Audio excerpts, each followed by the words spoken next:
basically, my read of the research literature says 4 things characterize settings where you see more routine walking, bicycling, and transit use. And they are a greater variety of different kinds of destinations in proximity. What a planner would say, a mix of land uses. 2, a good connected network of facilities for active travel, so walking, bicycling, think sidewalks, bicycle lanes, pathways, multi-use trails. 3, when I get to a destination, it is designed to reward me rather than punish me for showing up without my car. Think about most of what we've built in the last 30 or 40 years. It says, show up with your car, I'll show you right where to park it, but you want to get here on foot. I don't even know how you get to the front door, frankly, if you're on foot or on a bicycle. Right? And then the last one is it's got to be safe and accessible for everybody in the community, all ages, all incomes, all abilities and disabilities, somebody in a wheelchair or pushing a stroller or pulling a grocery cart, somebody who's visually impaired or blind. So these 4 things, I know this is a gross simplification, but it's essentially the piles the research falls into. You get these 4 things. Indeed, for the 6 years that I served on my local planning board, this was my mental checklist. I was asking, on every project we permitted, are we doing these things more than not doing them?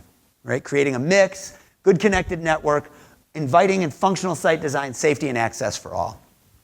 By the way, can illustrate all of what I'm talking about with pictures from this region. It's not like you got to go to Boulder, Colorado to see places that are like this. I mean, much of what we talk about land use is historical, small town, or even large city design at the neighborhood scale, right? Where you can live and work and shop and play, learn and pray in proximity, not separated, right? Whether the traditional Main Street or the urban neighborhood had those things. Neighborhood parks, compact housing, main streets that look more like this with often retail on the first floor and housing right above it, right? You know, sort of mixed use right down to the parcel level. And essentials like schools and post office right in town.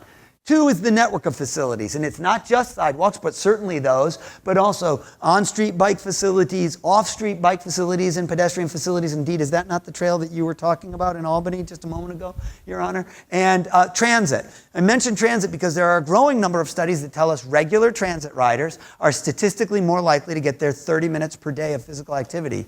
Without even consciously, it's not that transit riders are more likely to go to the gym. It means in the act of using transit. Is that surprising, by the way, to you guys?